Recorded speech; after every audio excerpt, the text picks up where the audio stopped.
Hey friends, it's Jamie Grace. Welcome to my YouTube channel. And today I wanted to share with you all 3 different ways that I manage my anxiety on a daily basis. If you don't know, I have Tourette syndrome, OCD, ADHD, and anxiety. And so I have a little bit of experience when it comes to just trying to manage all of these things and find good ways to cope and kind of get through my day. So the first thing that I want to share with you guys is movement.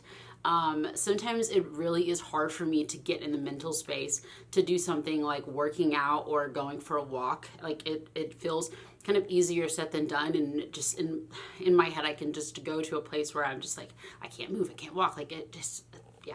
That's a whole story. But sometimes I have to remind myself that I don't have to go do a 45-minute workout. This is not about a huge walk around my whole neighborhood.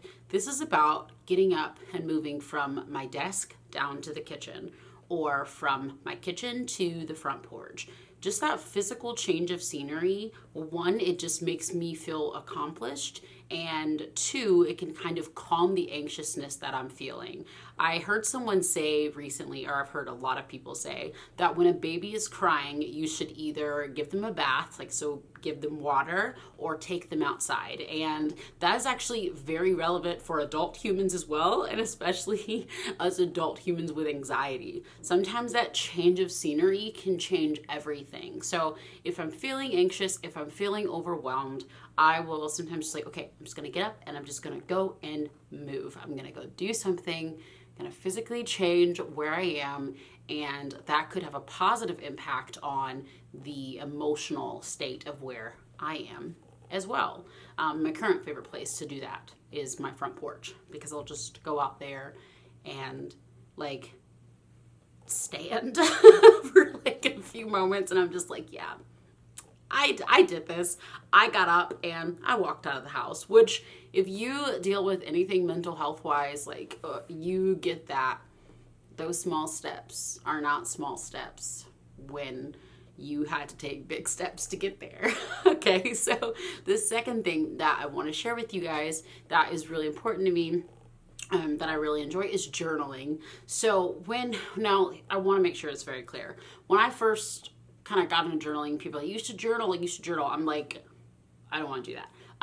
I started out with diaries when I was a kid, so that is where the primary context of journaling came from for me. I do like having a notebook and a pen, but the idea of sitting down and actually like writing down, like, how was your day today? It seemed overwhelming. It seems like a daunting task, and that might seem great for you, but it just didn't really work for me personally. So I found 2 different ways to kind of journal that were different from what in my head I expected journaling to be.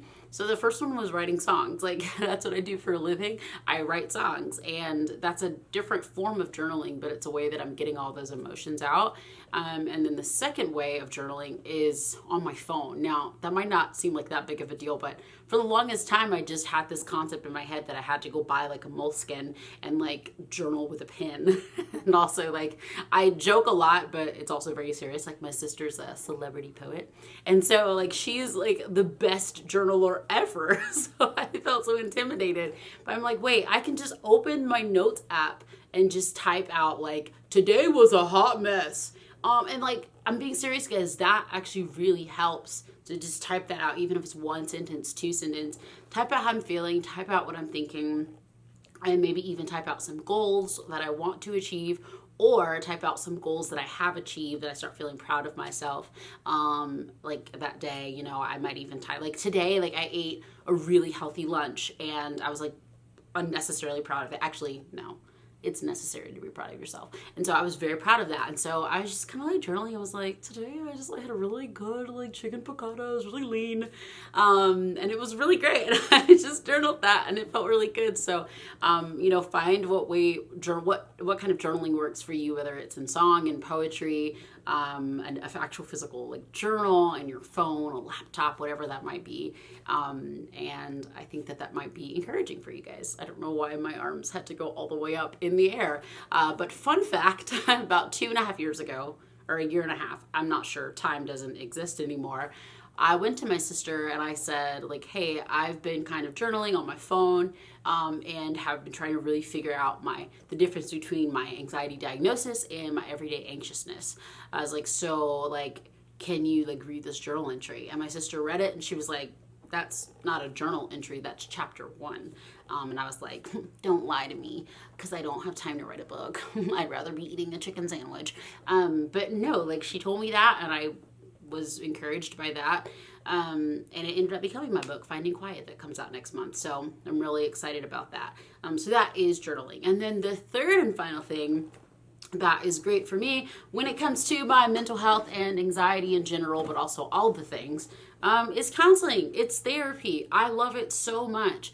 I first started counseling when I was a freshman in college.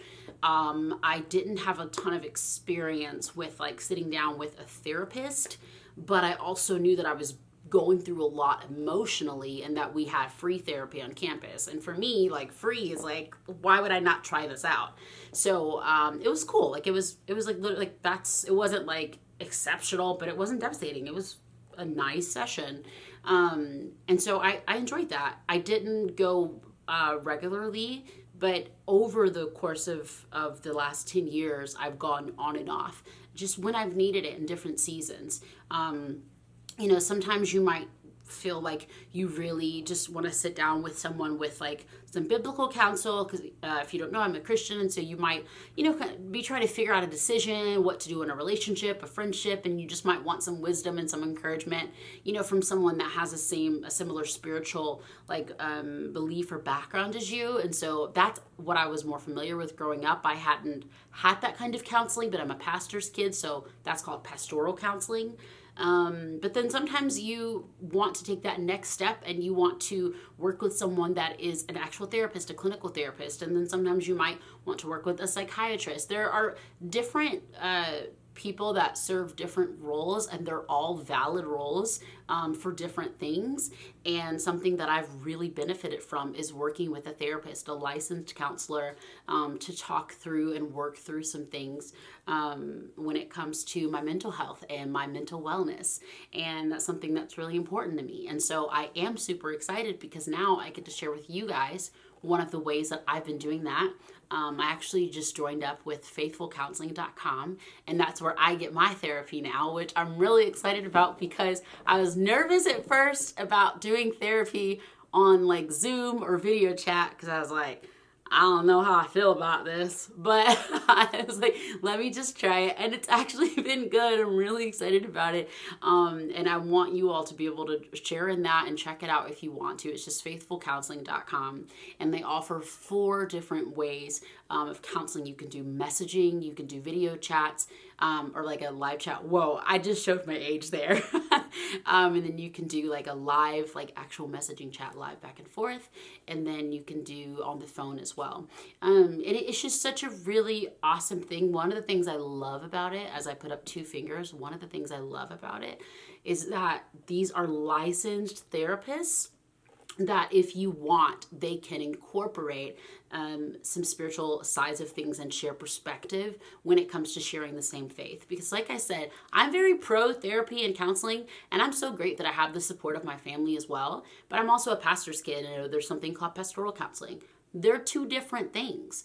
And I love that Faithful Counseling is able to provide clinical licensed therapy from the perspective, if you want that incorporated in your sessions, from the perspective of a person of faith. And I think that's a really cool thing to have, and that's something that I have genuinely benefited from. So you can click the link on the screen, which you probably can't, but you can check out the link in the description and see the link on the screen so that you can join Faithful Counseling if that's something that you guys need. If you're feeling anxious, if you're feeling overwhelmed, if you're feeling frustrated by so many things in life that can frustrate all of us right now, I hope that you are able to make a very brave choice today and just get up, step outside for a moment, or get up and go take a nice relaxing shower. Maybe grab a notebook or your phone and journal a little bit about how you're feeling and what you've accomplished lately and what you maybe might want to accomplish in the future. And maybe if you need to take that next step,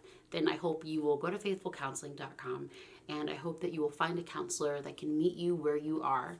and so that we can all continue to go on this journey of finding quiet in our oh so loud world.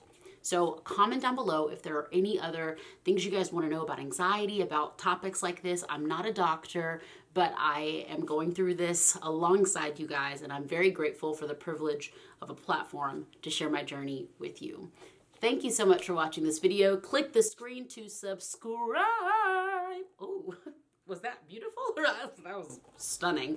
I will see you guys soon. I love you so much. I love you much. I'll see you soon. I miss you already. Bye.